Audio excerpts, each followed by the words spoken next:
काफी सारी बड़ी अपडेट आ रही है, इस वीडियो में आपको बताऊंगा। सबसे पहले अमेरिका के सबसे खतरनाक फाइटर जेट में से एक को ईरान ने मार गिराया। यह है F-15E स्ट्राइक ईगल। अमेरिका का ये जेट दुश्मन को तबाह करने के लिए मशहूर है। ईरान ने ऐलान कर दिया है कि अगर युद्ध भी खत्म हो जाए तब भी अमेरिका और इजराइल के जहाज हार्मुज स्ट्रेट से नहीं गुजर पाएंगे।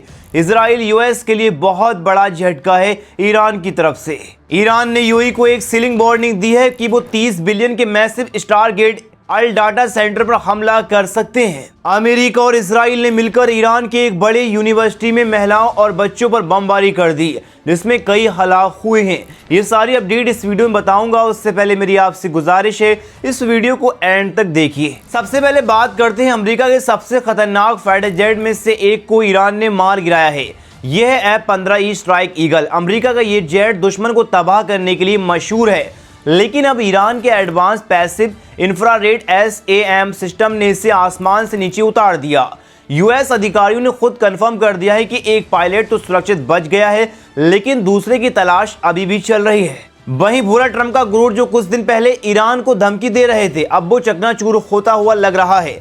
दोस्तों, ये घटना कल हुई, यानी 3 अप्रैल 2026 को अमेरिका और ईरान के बीच चल रही लड़ाई के बीच ये पहला मौका है जब ईरान ने अमेरिका के फाइटर जेट को सफलतापूर्वक मार गिराया है।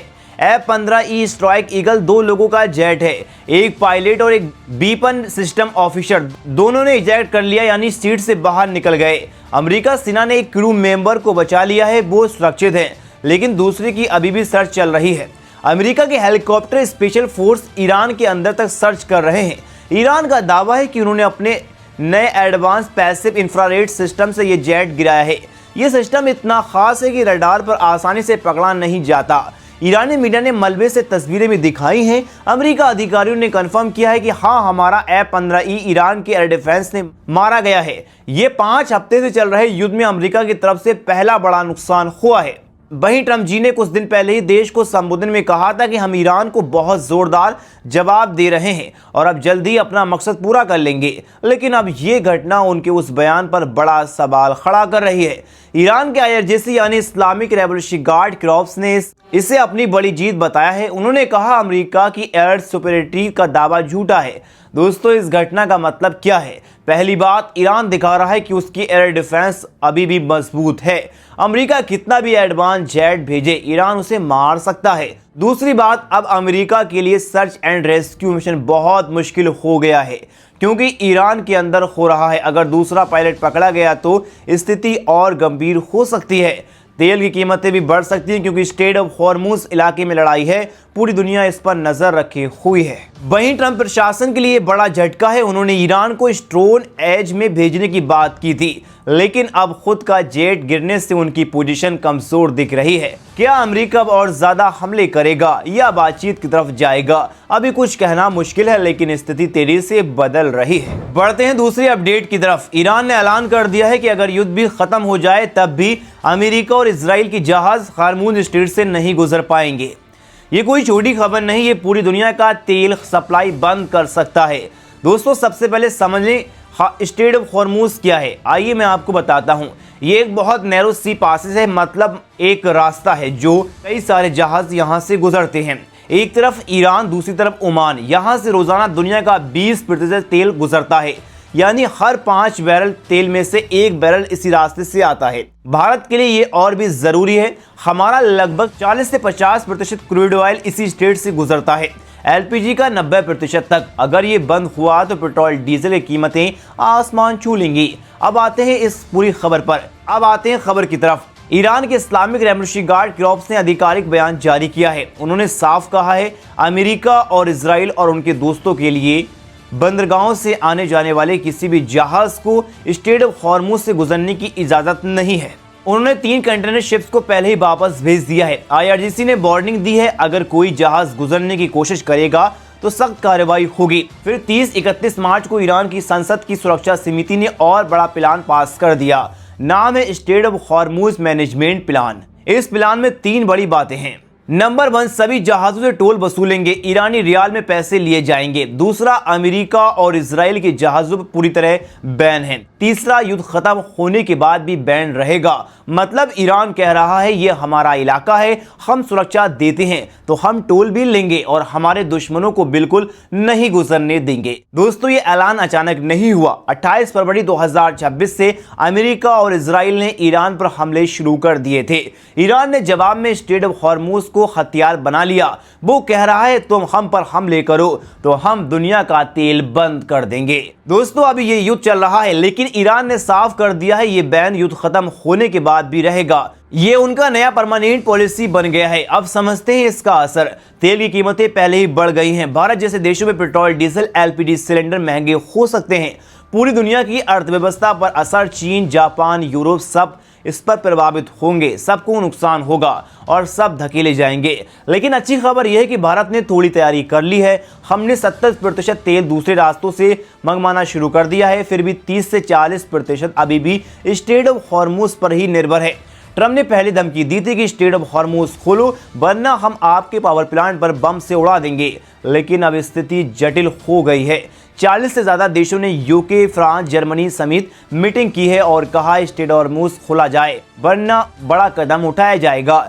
लेकिन ईरान अड़ा हुआ है। दोस्तों, ये खबर अभी भी बदल सकती है, लेकिन एक बात साफ है, स्ट्रेट ऑफ हॉर्मुज अब सिर्फ तेल का रास्ता नहीं बल्कि जंग का नया मैदान बन गया है। आपको क्या लगता है? अपनी राय कमेंट में जरूर बताएं। क्या युद्ध जल्दी खत्म होगा या तेल की कीमतें और बढ़ेंगी? बढ़ते हैं एक और बड़ी खबर की तरफ। आज की न्यूज बहुत सीरियस है। ईरान ने यूएई को एक सीलिंग वार्निंग दी है। वो 30 बिलियन के मैसिव स्टारगेट अल डाटा सेंटर पर हमला कर सकते हैं।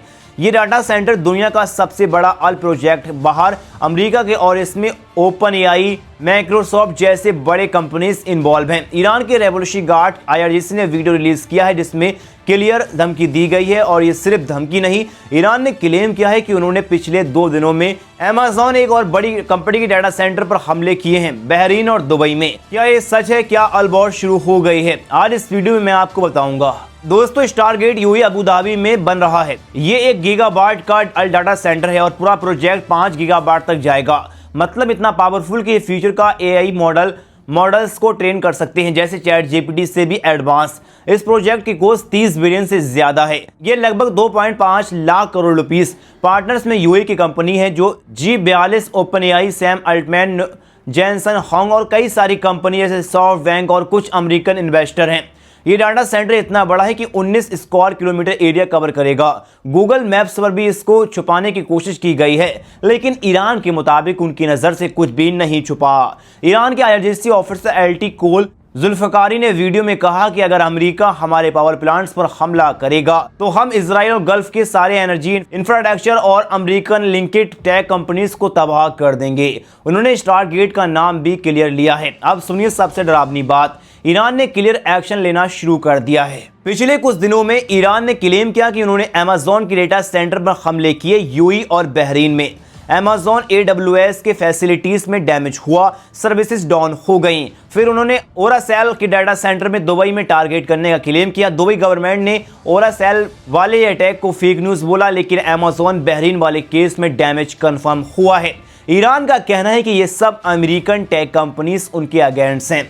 अमेरिका इजराइल के साथ काम कर रही है, इसीलिए लेजिमेट टारगेट हैं। उन्होंने एनवीडा, एप्पल, माइक्रोसॉफ्ट, गूगल जैसे 18 कंपनीज की लिस्ट भी निकाली है।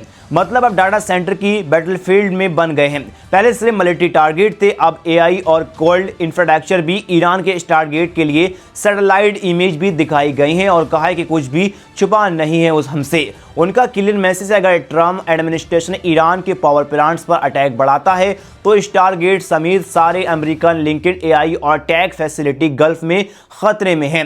ये बहुत बड़ी बात है क्योंकि यूएई अल हब बनने की कोशिश कर रहा है, लेकिन भाई साहब ईरान बनने नहीं देगा। दुनिया भर के डाटा बैंकिंग ऐप्स इसमें डिपेंड करते हैं। अगर ऐसा बड़ा डाटा सेंटर डैमेज होता है तो ग्लोबल एआई रेस में बड़ा सेटबैक लग सकता है। दोस्तों ये सिर्फ रीजनल झगड़ा नहीं है, ये दिखा रहा है कि फ्यूचर की लड़ाई सिर्फ मिसाइल से नहीं बल्कि टेक्नोलॉजी और डाटा और एआई इंफ्रास्ट्रक्चर से भी होगी। लाइव लेसन जैसे सीखना चाहिए। ईरान ट्रीट्स कभी हल्के में मत लेना, नेवर एवर। जब कोई देश इतना क्लियर वार्निंग देता है और पहले से एक्शन भी दिखाता है तो उसकी सीरियसली लेना पड़ता है। जियोपॉलिटिक्स में धमकियां अक्सर सिर्फ बातें नहीं होती, वो मैदान में भी दिखाती हैं। क्या स्टारगेट पर असल में हमला होगा? क्या यूएई और अमेरिका इसकी सिक्योरिटी टाइट करेंगे या टाइम बताएगा? आपको क्या लगता है? अपनी राय कमेंट में ज़रूर बताएं। अगर ये सेंटर पर हमला हुआ तो भाई साहब एआई बहुत पीछे जा सकता है। बढ़ते हैं एक और अपडेट की तरफ। आज हम बात करने वाले हैं एक ऐसे हमले की जो दिल दहला देता है। अमेरिका और इजराइल ने मिलकर ईरान के एक बड़े यूनिवर्सिटी में महिलाओं के छात्रावास पर बमबारी कर दी। हाँ, आपने सही सुना, लड़कियों के हॉस्टल पर।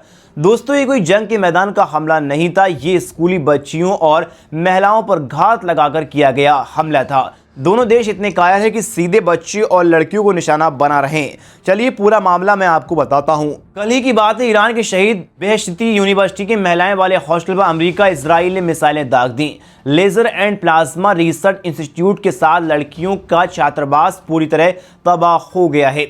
ईरान के लोग बता रहे हैं कि जानबूझकर किया गया हमला था। स्कूल पर हमले पहले भी हो चुके हैं। एक स्कूल में 165 से ज्यादा स्कूली बच्चियां मारी गईं।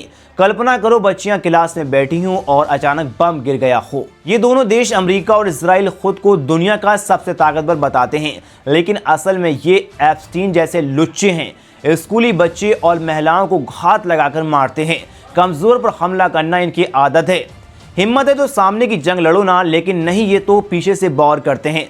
दोस्तों सोचो, एक यूनिवर्सिटी का हॉस्टल, वहां पढ़ने वाली लड़कियां जो फ्यूचर बना रही थीं, उनके सपने, उनकी जिंदगी सब एक पल में उड़ गए। ये कायरता नहीं तो क्या है, और ये एक हैवानियत नहीं तो क्या है। दोस्तों अब ये एप्स्टीन वाले लुच्चे अब खुद पर आती है तो क्या करते हैं? रोते बिलबिलाते हैं, चीखते हैं। ये मानवाधिकार का उल्लंघन है, ये है आतंकवाद। लेकिन जब ये खुद ईरान की छोटी छोटी लड़कियों और छात्राओं को मार रहे हैं तब इनकी मुंह पर ताला लग जाता है। दोस्तों ये डबल स्टैंड है। एक तरफ खुद को सभ्य देश कहते हैं, दूसरी तरफ स्कूल और हॉस्टल पर बम गिराते हैं।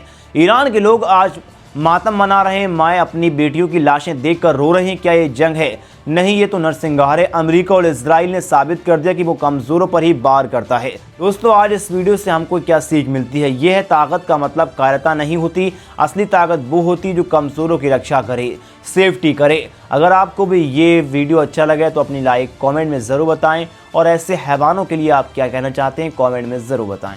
ईरान की बहादुर महिलाओं के साथ आप खड़े हैं, और दोस्तों के साथ आप इस वीडियो को ज़्यादा से ज़्यादा शेयर करें।